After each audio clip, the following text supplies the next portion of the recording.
Hello दोस्तों, आपका स्वागत है इस यूट्यूब चैनल पर। आज हम पढ़ेंगे इकोनॉमी एजुकेशन। इसमें मोस्ट इम्पोर्टेंट क्वेश्चन कराया जाएगा। क्वेश्चन कराने से पहले आप प्लीज़ लाइक एंड सब्सक्राइब ज़रूर कर दें। ये बीए 4 सेमेस्टर का है इकोनॉमी एजुकेशन। तो शुरू करने से पहले ज़रूर सब्सक्राइब करें और लाइक करें। कमेंट्स में ज़रूर बताना वीडियो कैसी लगी। ये तो क्वेश्चन पढ़ते हैं। प्राकृतिक संसाधनों के संरक्षण एवं प्रबंधन की व्याख्या कीजिए। यानी प्राकृतिक संसाधनों का संरक्षण किस प्रकार किया जाए और उनका प्रबंधन किस प्रकार किया जाए, उसको बताना है। क्या क्वेश्चन इस तरह से भी आ सकता है, प्राकृतिक संसाधनों के संरक्षण एवं प्रबंधनों की व्याख्या कीजिए। तो आंसर शुरू करते हैं। प्राकृतिक संसाधनों का संरक्षण एवं प्रबंधन महत्वपूर्ण है क्योंकि ये संसाधन पृथ्वी पर जीवन के लिए आवश्यक है। इनमें हवा, पानी, मिट्टी, वन, खनिज और जीवाश्म ईंधन शामिल है। इन संसाधनों का अत्यधिक उपयोग और प्रदूषण पर्यावरण को नुकसान पहुंचाता है। यानी अगर इन जो भी प्राकृतिक जो खनिज या संसाधन हैं उन पर बुरा असर पड़ा तो हमारे पर्यावरण पर बुरा असर पड़ता है। तो भविष्य की पीढ़ियों के लिए इनकी उपलब्धता को खतरे में डालता है। यानी यदि पर्यावरण को प्रदूषण नहीं हुआ या इनका अधिक दोहन हुआ तो हमारी जो जनरेशन है आने वाली, तो उनके संसाधनों का अभाव रहेगा, इसलिए इन पर खतरा रहेगा। प्राकृतिक संसाधनों का संरक्षण का अर्थ है बुद्धिमानी से और जिम्मेदारी से इन संसाधनों का उपयोग करना। यानी प्राकृतिक संसाधन का संरक्षण का मतलब इन जो हमारे प्रकृति से प्राप्त खनिज, वन, मिट्टी जो भी है उनका किस तरह से यूज करना, मतलब बुद्धिमानी से तरीके से यूज करना और जिम्मेदारी से इन संसाधनों का उपयोग करना ही संरक्षण है, ताकि वे वर्तमान और भविष्य की पीढ़ी की ज़रूरतों को पूरा कर सके। इसमें निम्नलिखित शामिल है। या प्राकृतिक संसाधनों के संरक्षण को तीन नियमों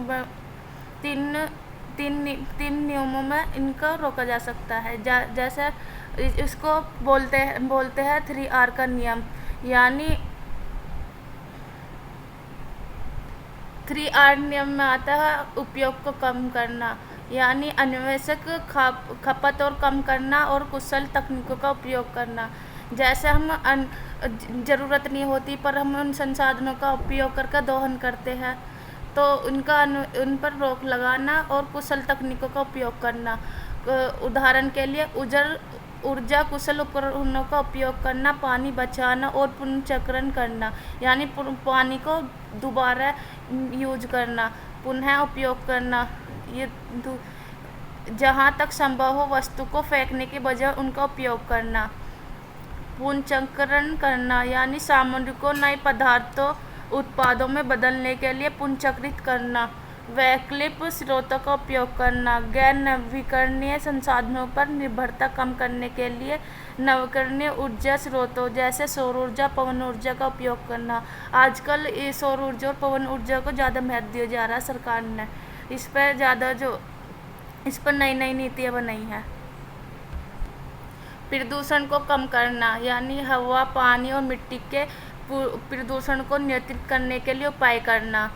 वन्यजीव और उनके आवासों की रक्षा करना। जैव विविधता को बनाए रखने के लिए वन्यजीव के संरक्षण और उनके प्राकृतिक आवासों की सुरक्षा करना। प्राकृतिक आवास के लिए उठाए गए कदम। जागरूकता बढ़ाना यानी लोगों को प्राकृतिक संसाधनों के महत्व को बताना और उनके संरक्षण के तरीकों को बताना, ताकि संसाधनों को कम से कम दोहन हो सके। लोगों को प्राकृतिक संसाधनों के महत्व और उनके संरक्षण के तरीकों को बारे में शिक्षित करना। प्राकृतिक संसाधनों का प्रबंधन में इन संसाधनों की योजना, आयोजना, निर्देशन, नियंत्रण, ताकि उनका कुशल पूर्वक और स्थायी रूप से उपयोग किया जा सके। इसमें निम्नलिखित पहलू है। मूल्यांकन मूल्यांकन उपलब्ध प्राकृतिक संसाधनों की मात्रा और गुणवत्ता का अवलोकन करना, यानी जितने भी उपलब्ध प्राकृतिक संसाधन हैं उनके मात्रा और उनकी गुणवत्ता का अवलोकन करना, यह मूल्यांकन कहलाता है। योजना यानी वर्तमान और भविष्य की ज़रूरतों को ध्यान में रखते हुए संसाधनों का उपयोग के लिए नई रणनीति और रणनीति विकसित करना, यानी उपलब्ध प्राकृतिक संसाधनों की जितनी भी मात्रा है उनको भविष्य और वर्तमान को देखते हुए संसाधनों के उपयोग के लिए नीति और रणनीति बनाना, ताकि अपनी ज़रूरतों को सीमित करके भविष्य में आने वाली पीढ़ियों को भी इन संसाधनों का उपभोग करने का मौका मिले।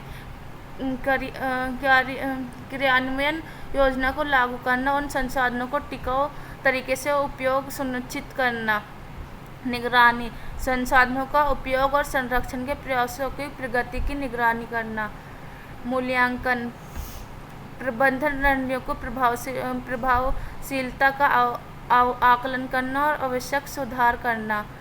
कानूनी और संस्थागत ढांचा, प्राकृतिक संसाधनों के संरक्षण को प्रबंधन के लिए कानून नियमों को और संस्थाओं की स्थापना करना, यानी कानूनी संस्थागत ढांचे को बढ़ावा देकर प्राकृतिक संसाधनों का संरक्षण किया जा सके, ताकि भविष्य में भी संसाधनों का उपयोग की कमी न आए। सामुदायिक भागीदारी, स्थानीय समुदायों को संसाधन प्रबंधन की प्रक्रियाओं में शामिल करना। संक्षेप में, प्राकृतिक संसाधनों का संरक्षण उनके दुरुपयोग और क्षरण को रोकना है, यानी जो प्राकृतिक संसाधन है उनका संरक्षण का मतलब है कि जो लोग दुरुपयोग करते हैं प्राकृतिक संसाधनों का, उनका संरक्षण क्षरण को रोकना है और उनका संरक्षण करना है, जबकि प्रबंधन उनके कुशल यानी उनके उपयोग को बताते हैं और दीर्घकालिक उपयोग का सुनिश्चित करने के लिए एक सक्रिय प्रक्रिया है। यानी प्रबंधन इनके कुशल उपयोग को बताते हैं कि यह दीर्घकालिक लंबे समय तक चल सकती है। इस प्रक्रिया को अपनाने से दोनों ही पृथ्वी पर जीवन की गुणवत्ता और स्थिरता के लिए अत्यंत आवश्यक है। नंबर 2 क्वेश्चन है, आधुनिक कृषि का वर्णन कीजिए।